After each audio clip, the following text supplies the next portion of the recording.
오늘 우리에게 주신 하나님의 말씀은 사사기 4장 1절에서 10절까지 말씀입니다.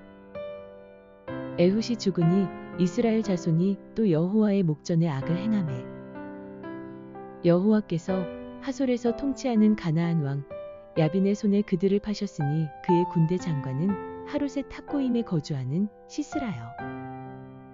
야빈 왕은 철 병거 900대가 있어 20년 동안 이스라엘 자손을 심히 학대했으므로 이스라엘 자손이 여호와께 부르짖었더라. 그때에 랍비돗의 아내 여선지자 드보라가 이스라엘의 사사가 되었는데 그는 에브라임 산지 라마와 베델 사이 드보라의 종려나무 아래에 거주하였고 이스라엘 자손은 그에게 나아가 재판을 받더라. 드보라가 사람을 보내어 아비노함의 아들 바락을 납달리 게데스에서 불러다가 그에게 이르되 이스라엘의 하나님 여호와께서 이같이 명령하지 아니하셨느냐? 너는 납달리 자손과 스불론 자손 10,000명을 거느리고 다볼 산으로 가라. 내가 야빈의 군대 장관 시스라와 그의 병거들과 그의 무리를 기손 강으로 이끌어 내게 이르게 하고 그를 내 손에 넘겨주리라 하셨느니라. 바락이 그에게 이르되 만일 당신이 나와 함께 가면 내가 가려니와 만일 당신이 나와 함께 가지 아니하면 나도 가지 아니하겠노라 하니 이르되 내가 반드시 너와 함께 가리라. 그러나 내가 이번에 가는 길에서는 영광을 얻지 못하리니 이는 여호와께서 시스라를 여인의 손에 파실 것임이니라 하고 드보라가 일어나 바락과 함께 게데스로 가니라. 바락이 스불론과 납달리를 게데스로 부르니 10,000명이 그를 따라 올라가고 드보라도 그와 함께 올라가니라. 아멘. 오늘 본문에 나오는 하솔이라는 도시는 성읍은 여호수아가 150년 전에 그러니까 150년 전에 불태워버렸던 성 중에 하나였습니다. 그러나 그 민족을 완전히 진멸하지 못했고 시간이 흐르면서 이제 하솔이 굉장히 교통의 요충지가 되어서 성을 다시 건축하고 그리고 그 성을 증축하고 이렇게 되면서 큰 성읍이 됩니다. 그리고 그 성을 다스리는 야빈이 왕으로 등극하면서 그렇게 큰 성읍의 왕으로 등극하는 것뿐만 아니라 철병거 900대를 보유할 만큼 강력한 군사력을 갖춘 나라. 그래서 야빈은 하솔을 다스리는 왕인데 사람들이 부르기를 가나안 왕이라고 부를 정도로 강력한 힘을 가진 왕이 됐습니다. 그러면 이제 생각해 보십시오. 하솔이 강성해지면서 이 야빈이 해야 할 행동이 뭘까요? 150년 전에 자신들의 조상들을 괴롭히고 쳐서 진멸하려고 했던 이스라엘에 대한 그 원한을 갚기 시작하지 않을까요? 자신들의 조상을 멸망 직전까지 몰아갔던 그 기억들을 조상들에게 물려받은 이 하솔 왕 야빈은 이스라엘 백성을 무려 20년 동안 심하게 학대합니다. 어떤 고난이 오거나 아픔이 오면 어떤 사람이 나를 좀 도와줘서 그리고 시간이 지나면 해결될 수 있다라고 생각하면 그 희망을 붙들고 사람들이 살아갑니다. 그런데 지금 이스라엘 상황은요, 하솔 왕 야빈은 가나안 전역에 영향력을 끼칠 만큼 강력한 힘을 가졌습니다. 그 당시에 이스라엘에는 철기로 된 칼조차 없었습니다. 훨씬 후대 사울 왕과 요나단이 유일하게 이스라엘에 철로 된 칼을 가지고 있었거든요. 그러면 지금은요, 싸운다 그러면 어떤 걸로 싸울까요? 청동기 무기, 그리고 막대기, 지팡이로 싸우는 겁니다. 그런데 상대방은 뭘 가지고 있어요? 철 병거를 가지고 있습니다. 스쳐 지나가기만 해도 사람이 죽어나가는 병기입니다. 그런데 무기가 아무리 좋아도요, 그것을 운영하는 사람이 엉망진창이면 아무 소용이 없죠. 그런데 백전노장 시스라라는 군대 장관까지 임명합니다. 시스라의 이름은 가나안식 이름이 아니에요. 그 말은 무슨 말이냐면, 시스라가 전쟁 가운데서 용병으로 많이 싸움을 경험했던 사람으로서 야빈이 그의 능력을 보고 스카웃한 사람이 시스라입니다. 그러니 강력한 군사력도 있죠. 훌륭한 지휘관도 있죠.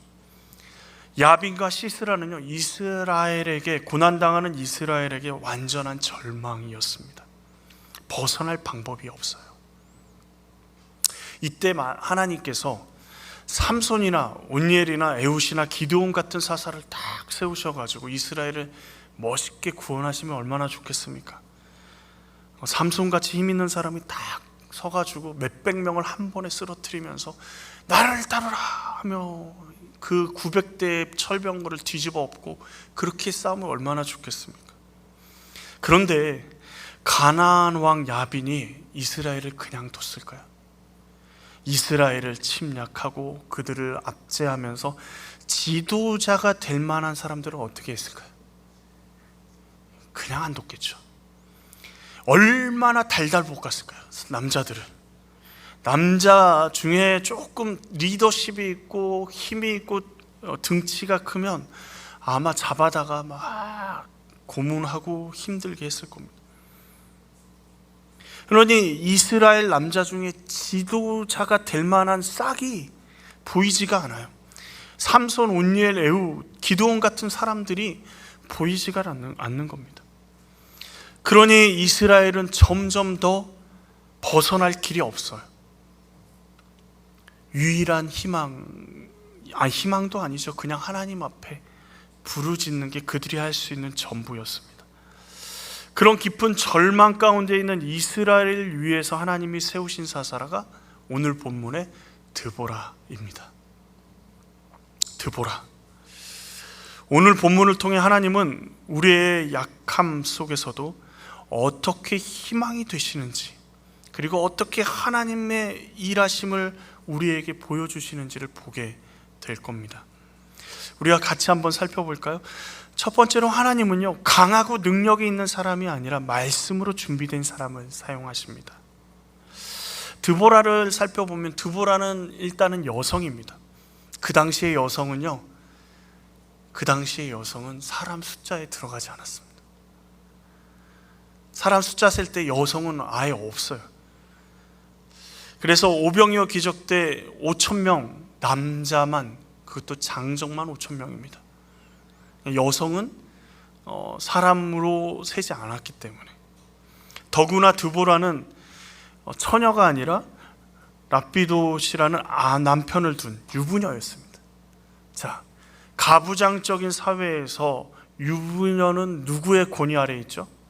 남편의 권위 아래에 있습니다. 조금 심하면요, 남편의 소유물 취급을 받는 게 아내였습니다. 그런데 드보라가요, 여선지자고 사사로 세움을 받고 재판도 하고 이스라엘을 다스리는 인물로 등장합니다. 그런데 평화로울 때는 괜찮아요. 부드러운 여성의 리더십 좋죠. 그렇지 않나요? 평화로울 때는 좀 더 돌보고 좀 더 자세히 살펴보고 그러면서 도와줄 곳 도와주고, 저 사람이 상처받은 것 같으면 가서 위로해주고, 얼마나 좋습니까? 그런데 지금 상황은 어떻습니까? 철병거만 900대 있는 적과 싸워야 될 판인데 아무 힘없는, 아무 능력 없는 여성이 지금 사사로 세워진 겁니다. 차라리 겁쟁이 바락이 더 사사로 적합하다고 생각이 되어질 정도입니다. 그런데 모든 면에 부족한 드보라를 하나님께서는 왜 사사로 세우셨을까요? 오늘 드보라의 소개를 자세히 보면요, 랍비도세 아내 누구라고요? 여선지자 드보라라고 이야기합니다. 그러니까 드보라는 사사가 되기 전부터 뭐였어요? 선지자였어요. 선지자는 어떤 사람이죠? 하나님의 말씀을 듣고 그 말씀을 백성에게 전하는 사람입니다. 그 말은 이 드보라가 하나님의 말씀에 귀 기울이는 여인이었다라는 거죠. 하나님이 드보라를 선택할 만한 이유가 오늘 본문에 하나도 없는데 딱 한 군데, 여선지자. 하나님의 말씀을 듣고 하나님의 말씀을 전하고 하나님의 말씀에 순종하는 여인. 그러나 사람이 보기에는 드보라가 사사가 되면 이거는 답이 없습니다. 여자의 몸으로 전쟁터에 나갈 수도 있는 것도 아니고, 그리고 전략가도 아니고, 아이나 집에서 키우다가 그렇게 죽어가는 게 맞을 것 같은데, 좋은 어머니로만 있어도 좋을 것 같은데, 드보라를 사사로 세워가지고 지금 이 시점에서 적과 싸운다? 답이 안 나오죠. 드보라는 사회적, 정치적, 물리적으로 모든 게 부족한 사사였습니다. 그런데 딱 한 가지, 하나님의 말씀 앞에서는 물러섬이 없었어요. 당시 이스라엘의 사람들이 딱 떠올리면 그래, 이 정도는 리더일 수 있겠다 하는 사람이 아비노함의 아들 바락이었습니다. 그런데 그 바락을 불러요. 일로 와봐 하면서 자기 있는 곳으로 불러서 뭐라 그러냐면, 이스라엘의 하나님 여호와께서 이같이 명령하지 아니하셨느냐 라고 당당하게 이야기합니다. 하나님이 말씀하시면 어떤 타협도 없어요. 그리고 하나님의 말씀의 공의와 정의가 그녀 앞에서는 그 어떤 것보다 중요했습니다.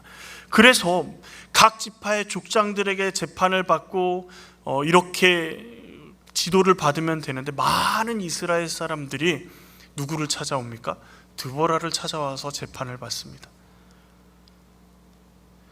타협이 잘 되지 않고, 그 말은 무슨 말이냐면, 타협이 되지 않고 그 족장들의 말은 이 사람 신분에 따라 바뀔 수 있지만 드보라가 판결하면 뭐예요? 정확하더라고요. 너도 인정하고 나도 인정할 수 있는 판결을 드보라가 한다는 겁니다. 어떻게 하기 때문에요? 하나님의 말씀 안에서 하기 때문에요. 그러나 실상 시스라와 전쟁하는 그 전쟁터에서 드보라는 한 일이 하나도 없습니다. 사사기 4장 5장을 보면요, 드보라가 전쟁에서 한 일이라고는 바락에게 이렇게 얘기하는 거예요. 나가서 싸워. 하나님이 이기게 하실 거야. 그리고 바락이 너무 찡찡대니까 같이 전쟁터에 나가주는 거. 근데 싸울 수 있는 사람이 아니잖아요. 전쟁터에 그냥 가만히 멀뚱거니 있는 그 역할이 전부였습니다. 그리고 5장에서 그 전쟁을 보면서 하나님을 찬양하는 시를 짓는 게 전부였어요. 그런데 그 드보라가 사사로 세워져, 지도자로 세워져, 위대한 사사 중에 한 명, 그리고 인류 역사상이라고 얘기하면 안 되겠죠. 성경 역사상 이스라엘 전체를 이끌고 가는 유일한 여성 지도자. 지도자는 많이 있었습니다. 미리암도 이스라엘의 지도자였죠. 모세의 누이 미리암도. 그러나 모세가 탑 리더고 옆에서 도와주는 헬퍼 리더였을 뿐입니다. 근데 드보라는요, 이스라엘을 지도하는 탑 리더로 이스라엘을 다스렸던 위대한 사사입니다. 연약한 이 여인. 그런데 하나님께서 사사로 세우셨어요. 근데 드보라만 그렇습니까? 우리를 보면 어떻습니까? 한없이 연약하지 않으세요? 나이도 때로는 많고요. 나이가 어리면 뭐가 부족해요? 스펙이 부족하고요. 세상의 것들이 부족하고요. 근데 하나님은 우리에게 찾아오셔서 뭐라 그러시냐면, 너로 충분하다 라고 말씀하시는 거예요. 너라면 충분해 라고 말씀하시는 거예요. 드보라를 묵상하면 묵상할수록요, 드보라에게는 아무 힘이 없는데 이스라엘이 구원받아요. 누가 하셨어요? 하나님이 하셨다라는 거예요. 하나님이 하신 것을 누가 드러내요? 연약한 드보라가요. 우리의 삶도 그렇지 않습니까? 저를 아무리 살펴봐도요, 아무리 제 능력과 힘과 재능을 봐도요, 우리 복음사랑교회 담임 목사를 할 만한 사람이 아닙니다. 목회자가 될 만한 사람도 아닙니다. 그런데 하나님이 인도하시고 이루셨다라고 뿐이 고백할 수 없는, 우리의 삶이 전부 그렇지 않습니까? 내 삶을 여기까지 인도하셨는데 내 삶을 돌아보니까 하나하나 세봐도 어느 것 하나 내 힘으로, 내 능력으로 된 것처럼 느껴지는 것들, 하나님이 도와주시지 않았다면 여기까지 오지도 못하고 이미 내 인생은 끝났어야 될 그런 인생이지 않습니까? 그런데 우리가 여기까지 왔어요. 그리고 앞으로도 나갈 거예요. 그래서 사람들이 우리를 보면서 이렇게 고백하는 거예요. 드보라를 보면서 고백하듯이 우리를 보면서 이렇게 고백하는 거예요. 아무리 봐도 너는 능력이 없는데, 너는 힘이 없는데, 재능도 없는데, 이야, 신기하다. 야, 정말 너 말대로 하나님이 하신 거다. 세상 사람이 들으면 어떻습니까? 기분 나쁘죠. 나는 최선을 다하고 나는 힘을 다했는데, 나름대로. 그런데 우리 믿음의 사람들은 하나님이 하셨다라는 그들의 고백을 들을 때 우리 인생을 주관하시는 하나님을 고백할 수 있게 되는 겁니다. 하나님은 우리를 사용하셔서 하나님의 일하심을 드러내십니다. 그 시작이 어디서부터예요? 우리가 드보라처럼 하나님을 온전히 신뢰하고 주님의 말씀에 순종함에서부터 시작이 됩니다. 두 번째 인물이 있죠. 두 번째 사람은 하나님은 믿음이 없는 바락을 사용하십니다. 그리고 이스라엘을 구원하십니다. 본문의 정황상 드보라는 이미 바락에게 하나님의 명령을 전달한 것 같습니다. 바락이 망설이는 거예요. 뭐 때문에 망설이죠? 철병권과 어떤지 알잖아요. 그들이 쳐들어올 때마다 자신들이 무엇을 빼앗기고 얼마나 많은 사람들이, 얼마나 많은 남자들이 괴롭힘을 당하고 고초를 당했는지 알잖아요. 그런데 드보라가 다시 부르는 거예요. 이스라엘의 하나님께서 이같이 명령하지 아니하셨느냐? 하나님의 명령이야. 바락, 납달리와 스불론 지파 10,000명과 함께 야빈의 군대 장관 시스라가 이끄는 그 군대와 전쟁해 승리하게 하실 거야 라고 이야기를 하는 겁니다. 기가 막힐 노릇이죠. 자, 하나님의 명령 가운데 구체적인 전략도 없습니다. 그리고요, 하나님이 그렇게 명령하셨으면 납달리와 스불론 지파만 모여야 되겠습니까? 12지파의 모든 지파의 사람들이 함께 모여서 싸워야 될 거 아니겠습니까? 근데 2개 지파만 허락하시는 거예요. 10,000명. 말도 안 되는 명령이죠. 탱크가 한 대 이렇게 가기 위해서는요, 보병이 수없이 많이 따라 붙어야 됩니다. 철병거가 한 대 전쟁터로 나아가기 위해서요, 수없이 많은 보병들이 함께 따라옵니다. 군사들이 함께 따라와요. 그 어마어마한 숫자와 전쟁하는데 전략도 없죠, 숫자도 부족하죠, 무기도 부족합니다.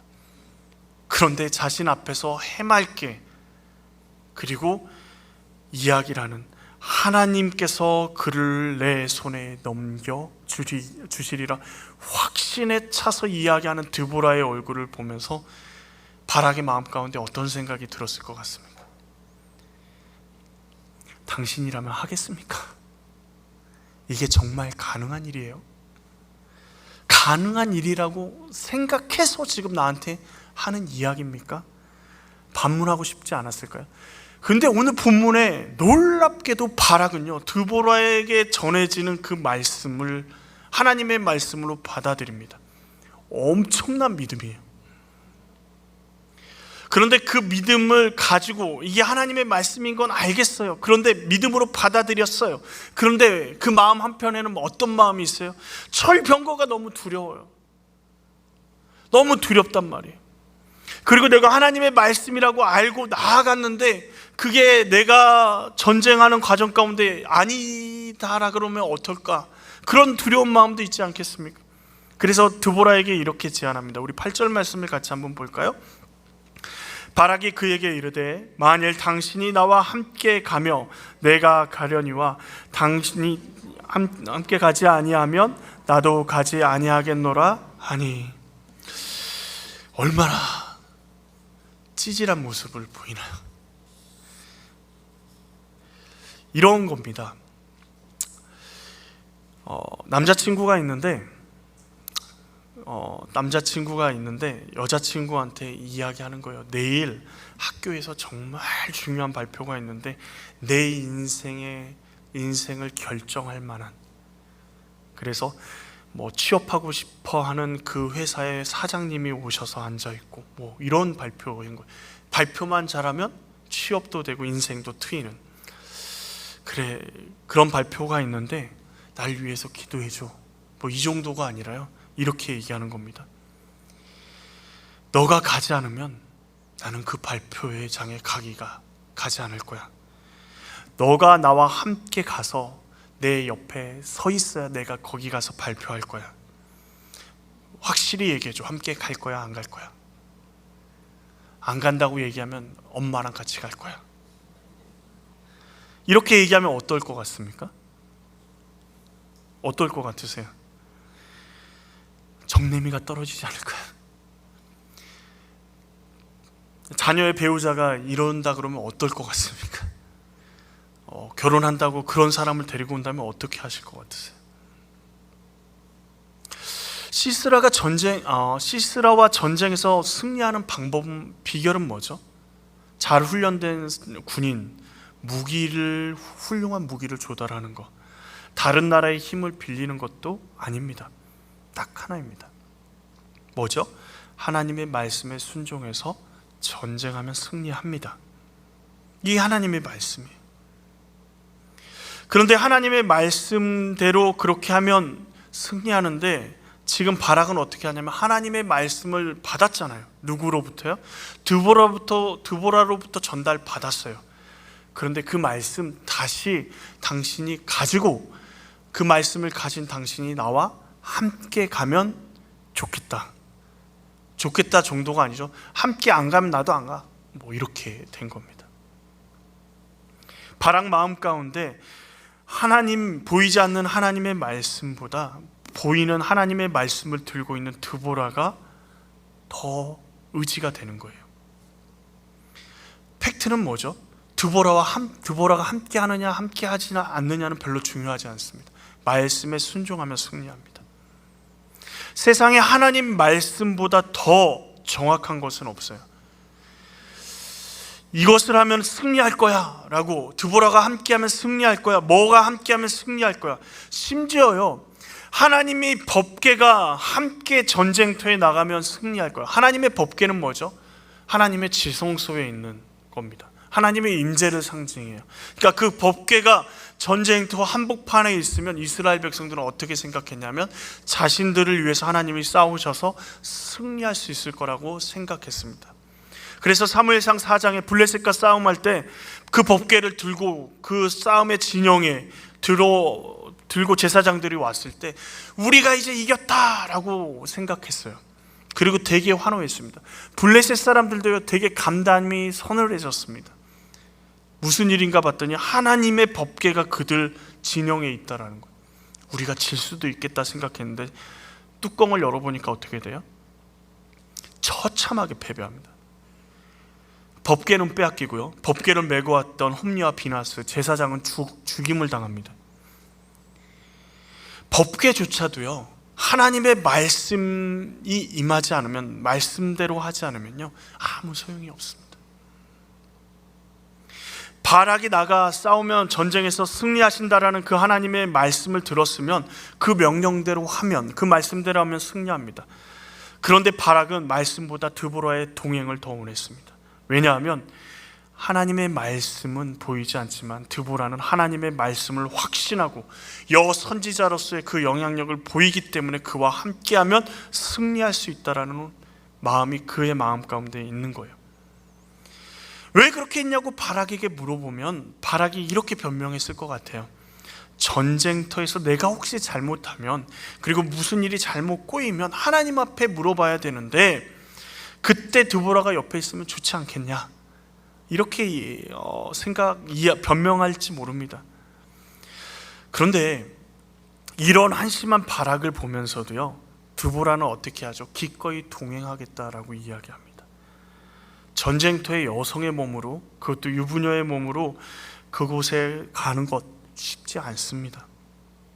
그럼에도 불구하고 바락의 연약함을 위해 함께 가겠다라고, 반드시 함께 가겠다라고 말하고 있습니다. 우리는 두려움에 떠는 사람들, 우리 주변에 어려워하고 위로함 받기를 원하고 믿음이 없는, 믿음으로 이겨내야 되는데 믿음이 없어서 점점 두려워하면서 어떻게 해야 할 바를 모르는 사람들에게 기꺼이 함께 할 수 있어야 합니다. 믿음에 연약한 사람들 비난하고 가르치기보다는 함께함으로 하나님이 그들과 함께 하심을 보여줄 수 있어야 합니다. 함께 하는 것은 별로 그렇게 큰 문제가 아닙니다. 근데 문제가 한 가지 있어요. 9절 말씀에 보면요, 드보라가 바락에게 그 문제를 이야기합니다. 이르되 내가 반드시 너와 함께 가리라. 그러나 내가 이번에 가는 길에서 영광을 얻지 못하리라. 너무하지 않나요? 바락 정도 믿음이면 어느 정도 괜찮은 믿음이에요. 하나님 말씀에 순종하지 않겠다라는 게 아닙니다. 시스라와 싸우겠다고 말해요. 다만 드보라만 함께 하면 좋겠다라고 이야기하는 바락에게 뭐라고 얘기해요? 너 이번 전쟁에서 영광을 받지 못할 거야, 얻지 못할 거야 라고 하는 것이죠. 너무한 것 같은데 한번 생각을 해보죠, 같이. 자, 잘 들으십시오. 드보라가 전한 하나님의 말씀에 순종해서 전쟁에 승리하는 것과 드보라와 함께하여 전쟁에 승리하는 것과 어떤 차이가 있을까요? 드보라가 전한 하나님의 말씀에 순종하여 전쟁에 승리하는 것과 드보라와 함께하여 전쟁에 승리하는 것과 비슷한 것 같은데 그 결론은 엄청난 차이가 납니다. 하나님의 말씀에 순종해서 온전히 전쟁하며 승리했다면 그들은 뭘 생각하죠? 주의 말씀을 먼저 생각합니다. 그리고 자신들과 함께 싸우신 하나님의 영광을 보게 됩니다. 그런데 드보라가 함께하여 전쟁에 승리했다면 뭘 보죠? 드보라에게 물론 하나님의 말씀이 임해서 자신들이 전쟁에 임했다라는 것은 알고 있습니다. 그런데 뭘 주목할까요? 사람들이 함께한 드보라를 주목하게 되는 거예요. 바락은 하나님의 말씀이 함께 말씀대로 순종했더니 우리가 승리했다라고 그렇게 겉으로는 이야기할지 모르지만, 사람들도 그렇게 겉으로는 생각할지 모르지만, 저기 눈에 보이는 드보라가 지금 우리 가운데 있어서 하나님의 말씀을 듣고 선포하는 여선지자 사사가 우리 가운데 있어서 우리가 승리했다라고 생각할 가능성이 매우 높습니다. 하나님의 말씀이 우리에게 주어졌는데 두려움 때문에 사람을 의지하면 뭘 바라보게 만드는 거예요? 하나님의 영광을 볼 기회를 사람을 바라보게 만드는 어리석은 기회로 만들어버리는 겁니다. 드보라도 따라는 같지만 위험에 처해 있어요. 어떤 위험이요? 하나님의 영광을 가로채버리는. 그래서 믿음에 연약한 사람들과 함께 하는 것 굉장히 중요합니다. 위로해 주십시오. 그러나 하나님이 하셨음을 반드시 드러내셔야 합니다. 10,000명이라는 사람들에게 일일이 찾아가서 그런 이야기들을 할 수 있는 시간도 없었습니다. 그러기에 드보라가 함께하기 때문에 이긴 것이 아니라 하나님의 말씀에 순종했기 때문에 이긴 것이라는 사실을 많은 사람들에게 가려버리는 것이죠. 사사기의 주인공은, 우리가 사사기를 읽어보면 재미있는 이야기들이 많죠. 삼손 이야기, 기드온 이야기, 오늘 드보라 이야기, 온니엘로 시작해서 그 많은 사사들의 이야기가 사사들이 주인공인 것처럼 보입니다. 그런데 사사기를 읽으면 읽을수록 주인공이 누구죠? 하나님이십니다. 사사 드보라는 뛰어난 지도자고 뛰어난 능력을 보이고, 그래서 이 시대에 도저히 여성 지도자가 나올 수 없는 시대에 하나님이 여성을 사사로 세우셨어. 그러니 이 시대에도, 오늘날에도 여성을 지도자로 세우는 것은 당연히 이런 논리로 얘기한다면 사사기를 잘못 읽는 거예요. 오히려 반대입니다. 아무 능력도 힘도 없는 여성이 하나님의 말씀에 순종해서 하나님의 말씀을 선포하는 선지자로 세워지고, 겁쟁이로 여선지자 드보라의 치맛자락을 붙잡으면서 당신이 함께하지 않으면 나는 나가지 못하겠다고 당당히, 그것도 뻔뻔하게 선언하는 바락을 보면서 우리 마음 가운데 과연 철병고 900대나 가지는 그 훌륭한 군대 장관 시스라와 승리할 수 있을까라는 생각이 당연히 들 수밖에 없는 이 두 인물. 그런데 어떻게 됐어요? 하나님의 말씀에 순종하여 나아갔더니 승리하게 된 것입니다. 누가 오늘 사사기 4장을 보면서 드보라나 바락이 한 것이라고 이야기할 수 있겠습니까? 누가 봐도요, 하나님이 하신 것입니다. 하나님은요, 하솔의 손에, 2절의 말씀에 보면 야빈의 손에 그들을 파셨다라고 말합니다. 그들이 누구죠? 이스라엘을 파셨다. 그런데 오늘 말씀 전체적으로 이해해 보면 하나님께서 가나안 왕 손에 이스라엘을 파심으로 인해서 이스라엘을 지키고 계심을 보게 됩니다. 결국 그들은 하나님께 부르짖고 하나님께 돌아오는, 놀랍게도 하솔을 통치하는 가나안 왕 야빈도, 그의 군대장관 시스라도, 드보라도, 바락도 모두 다 누구 손 안에 있어요? 하나님 손 안에 있습니다. 많은 사람들은요, 스펙을 갖춰야 되고 좋은 부모를 만나야 되고 넉넉하게 힘과 능력이, 좋은 머리가 있어야 된다라고 이야기를 합니다. 너 그거 없어? 너 그런 것 없어? 그러면 너의 앞날은 막막할 거야 라고 이야기를 합니다. 그러나 분명한 것은 하나님은 지금도 우리를 위해서 일하십니다. 하나님께서 우리와 함께 하십니다. 드보라를 보십시오. 스펙도 없고요, 한 여인의 몸으로, 그 당시에 천대받는, 물건 취급받는 여인의 몸으로 한 나라를 다스릴 수 있었던 이유가 뭐죠? 하나님의 말씀이 그 여인 가운데 있었기 때문입니다. 우리의 마음 가운데, 우리 가운데 하나님의 말씀이 없나요? 있죠. 하나님의 말씀이 우리 가운데 주어졌습니다. 예수 그리스도의 십자가의 복음이 우리 가운데 새겨져 있습니다. 그 말은 무슨 말이죠? 두려워할 필요 없다라는 거죠. 우리가 가진 것으로 우리는 일하는 사람이 아닙니다.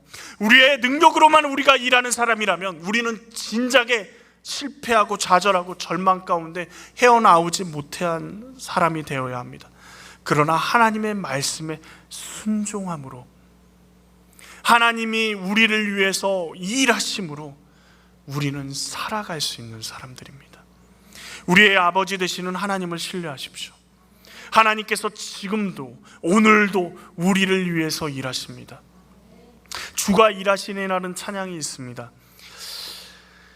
날이 저물어 갈 때, 빈들에서 걸을 때, 그때가 하나님의 때라고 말합니다. 내 힘으로 안 될 때, 빈손으로 걸을 때 내가 고백해 여호와 이래. 우리가 모인 곳에 주님이 함께 하시네, 누리네 하나님의 은혜. 우리가 가진 작은 것들, 작은 떡과 물고기, 그것을 주님께 드릴 때 모두 고백해 여호와 이래. 주님은 우리를 위해서 오늘도 일하십니다. 우리를 위해서 오늘도 일하십니다. 우리 이 찬양을 같이 한번 믿음으로 고백할까요? 날이 저물어 갈 때, 날이 저물어 갈 때, 빈들에서 걸을 때, 그때가 하나님의 때. 내 힘으로 안 될 때, 내 힘으로 빈손으로 걸을 때, 빈손으로 걸을 때 내가 고백해 여호와 이래. 우리 다시 한번 고백하겠습니다. 날이 저물어 갈 때, 날이 저물어 갈 때, 빈들에서 걸을 때, 그때가 하나님의, 예, 그렇습니다. 주님, 내 힘으로 안 될 때, 빈손으로 걸을, 내가 고백해 여호와 이래. 주가 일하시네.